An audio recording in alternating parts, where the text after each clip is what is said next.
Jesu Domine, Dona eis requiem. Jesu Domine, Dona eis requiem. Jesu Domine, Dona eis requiem. Jesu Domine, Dona eis requiem. How does it work? Hey Exiles, Chronic Painless here with the official patch 3.27 update to my Blade Vortex League-Starter build guide. In this video, I'm going to break down the effects of the most recent patch on the build, but then I'm actually going to do a much more in-depth overview of the build. I haven't really done a decent video breakdown since Sanctum League, and so it's definitely time for an update there. First though, let's talk about this most recent patch. As far as balance, we got a small but entirely expected and very reasonable nerf to the buffs granted by our golems. In my opinion, they were strong but underrated in 3.25.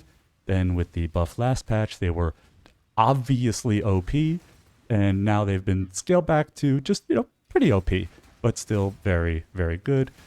Not going to be dissuaded at all from rocking the golems right away. We're talking about, the flame golem giving 50% increased AoE instead of 60% increased AoE, which might not even hit a breakpoint eventually. So no sweat there, and virtually nothing else in the balance has really affected the build.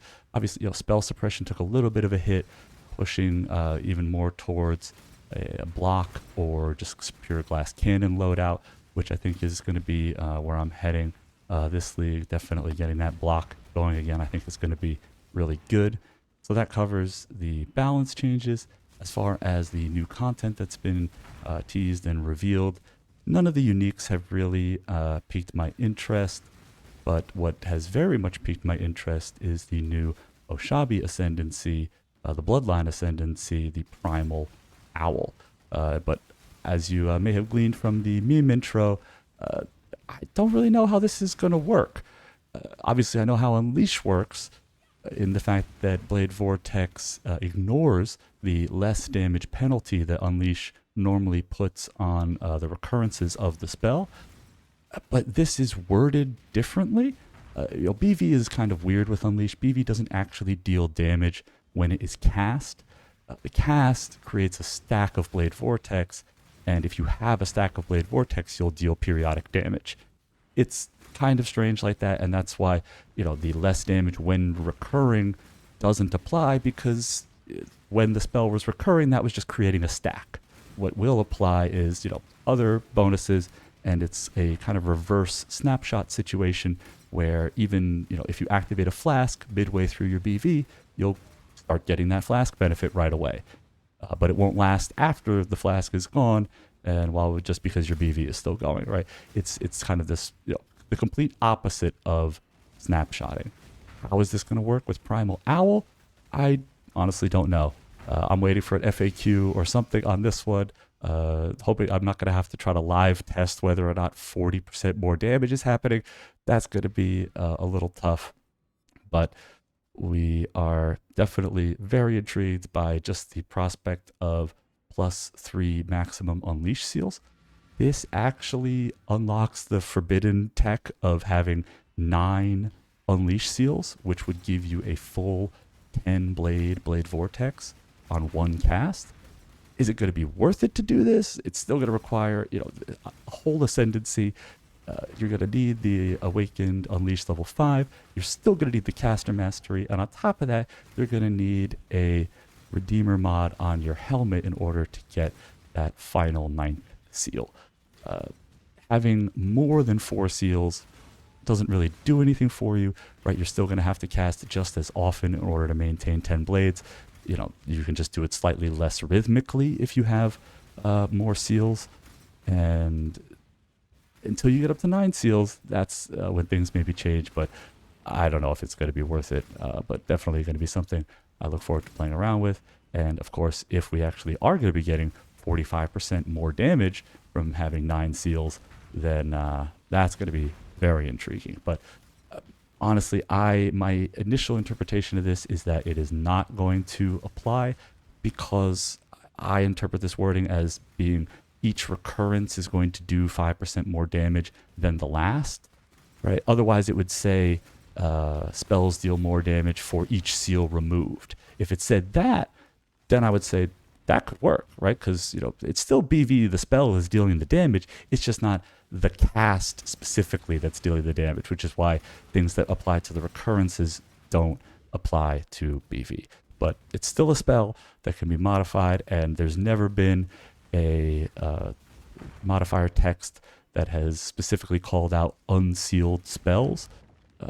It's always skills supported by Unleash elsewhere, so we'll just have to wait and see what happens there.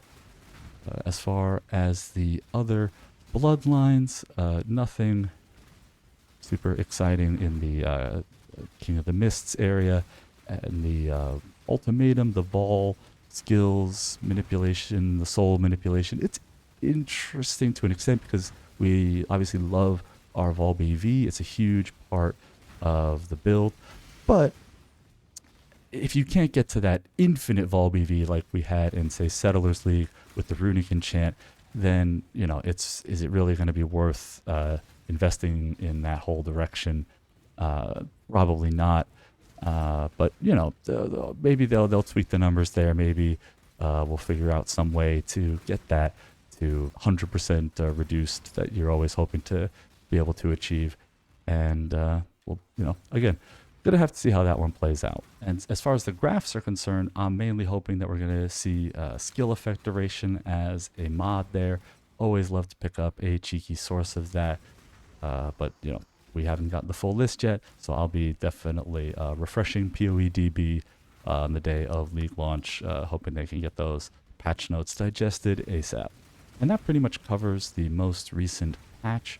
So now I want to really get into the what's, the hows, and the whys of this build. First and foremost, you know, what are we doing here? This guide is supposed to be a League starter and potentially League finisher. Blade Vortex is a skill that responds very well to investment all the way from the chaos to multi-mirror level. My POE way of the ninja is to have one character every league that is going to defeat all the content and then eventually trivialize all the content as I slowly min-max it and make the best possible items and explore all the ways that I can specialize it.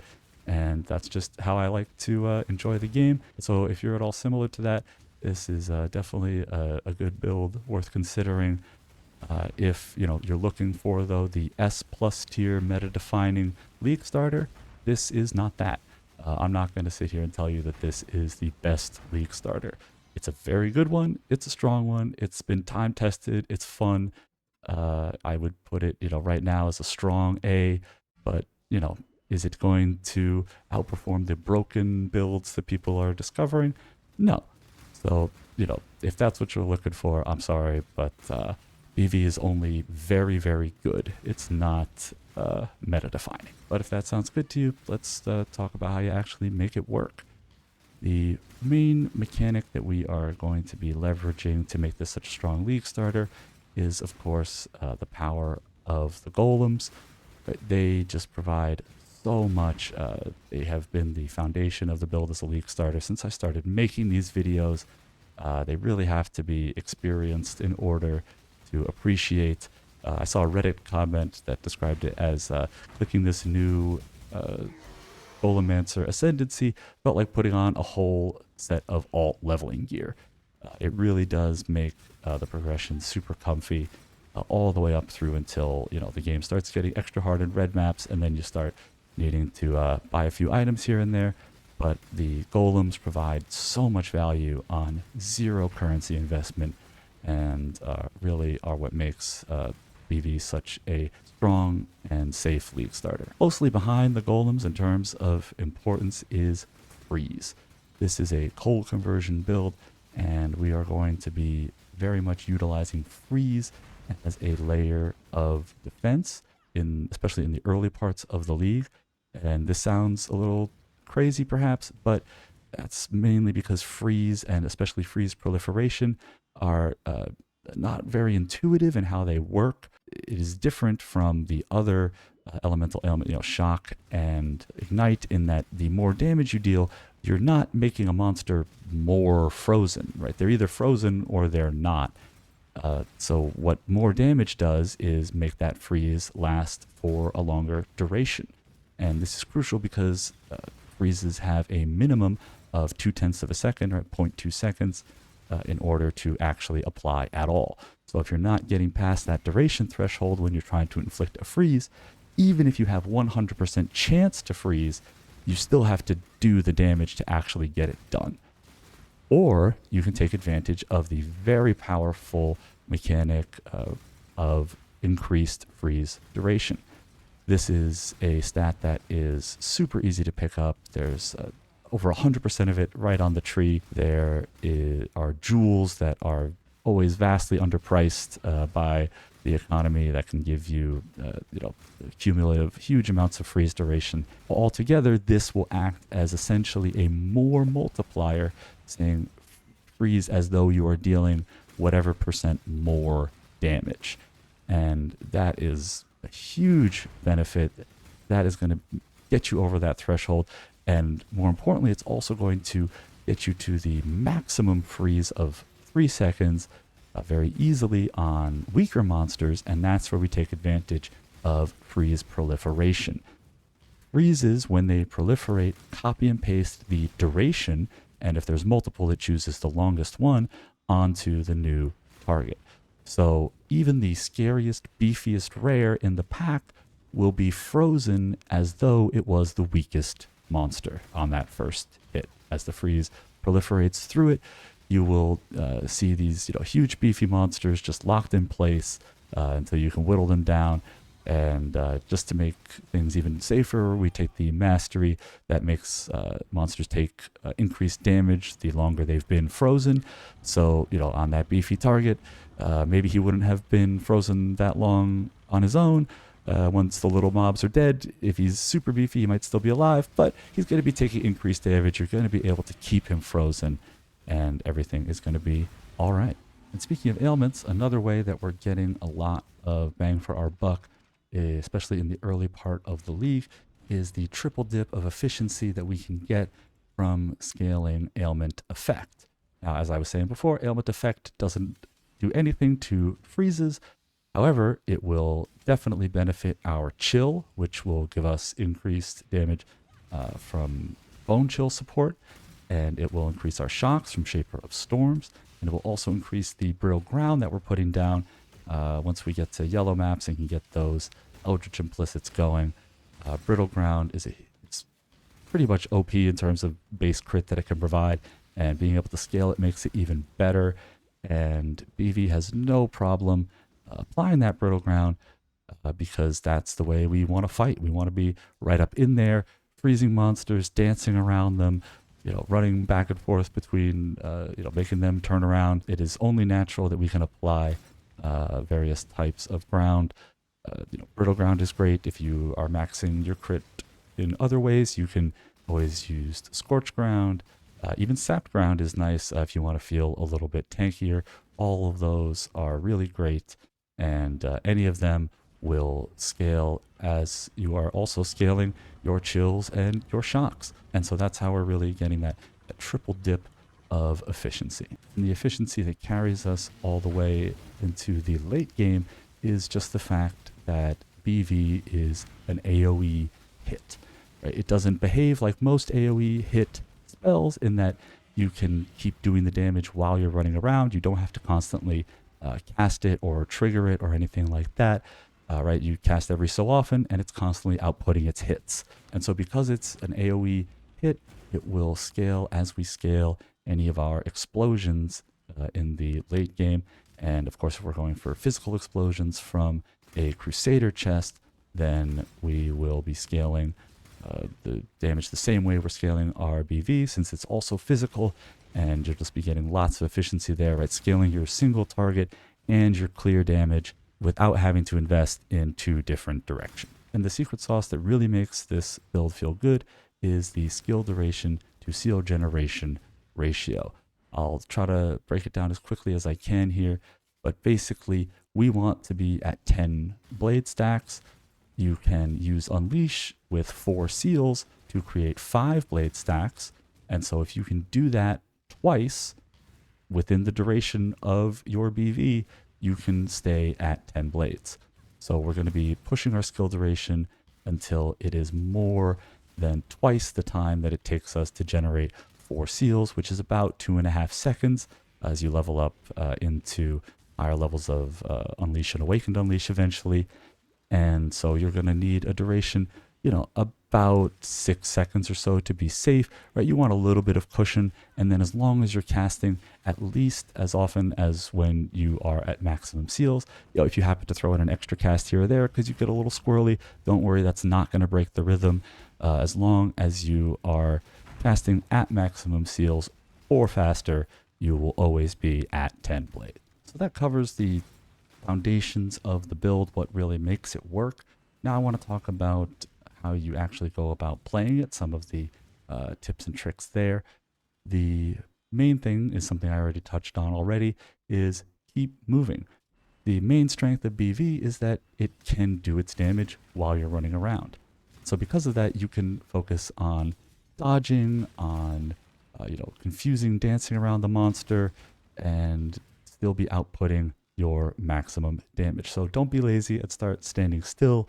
That's when you are at risk of dying. Monsters have so much harder of a time killing moving players than killing someone who is standing still. So take advantage of BV's strength, put it to work, and don't stop moving. And as for where you want to be moving, I kind of mentioned that a little bit already. You want to be up in there. The safest place to be, of course, in PoE is outside of any monster's threat range. But the next safest place when you're a Blade Vortex character is right on top of the monster, either freezing it or killing it or dancing around it, making it attack one way while you quickly run behind it because you're so close to it. That is how you need to be engaging these monsters. Our Frost Blink is not an escape tool, it's an engagement tool. That's why it's fine to put Bone Chill on there and have that be your main source of Bone Chill damage, because that's really how you want to be using it, is to get on top of monsters. So remember, sometimes you just got to believe in the BV and believe in the freeze and just throw yourself in there, because that's almost always going to be much safer than trying to dance in and out of BV range. And in those rare occasions where you run into a monster who has just been vastly overbuffed compared to everything else in the map, right? Maybe some kind of like Einhar beast essence possessed thing. In those situations, if you find that you can't get up in there, you can then use your big brother Vol BV to bail you out, right? When the bullies are beating you up, taking your lunch money, go get your big brother and send him in there. That's what Vol BV can do for you. Build up some souls elsewhere, come back to that monster, press your Vol BV button a couple times, and let the knife do the work. And that's just about the gist of it. The step-by-step actual walkthrough of the progression is always going to be in the notes in the actual POB. I could never make a video as exhaustive as those notes. In addition to just various musings on BV and explanations, there is that, true step-by-step, skill-by-skill walkthrough of the various phases, how you rearrange your tree, when you're going to be adding different skills into the mix, and what gear to look for as you are progressing through the various phases. I usually cut the guide off at about the 10 to 15 div budget level, because I feel like that's the point where it is time to really start thinking about specializing more, right? Do you want to be just a mapper? Do you want to be a bosser? Is there some league mechanic you're really trying to focus on? Or is it maybe just time to put your head down and grind for that headhunter or even mage blood? That is, I think, the power level you're going to be at that phase, right? You're going to be farming juicy maps. So look for future videos. I will definitely be doing better this league than I did last league. I still feel bad about that. And so if you are following the guide this time around, expect much more regular updates, a lot more POBs, And of course, plenty of streaming. I'll be streaming my whole league start on Twitch. So come by and say, hey, I'm going to be following this build. You almost certainly want to join the Discord. Can't say enough amazing things about the Discord and all the people there who just love BV and love talking about it, and just love POE and love talking about that too. And it has really been a terrific resource for a lot of people. I answer questions there too a lot. So really can't stress enough the importance of hopping on that Discord if you are following the guide. And that's all I've got for this video. So until the league launch, try and stay painless.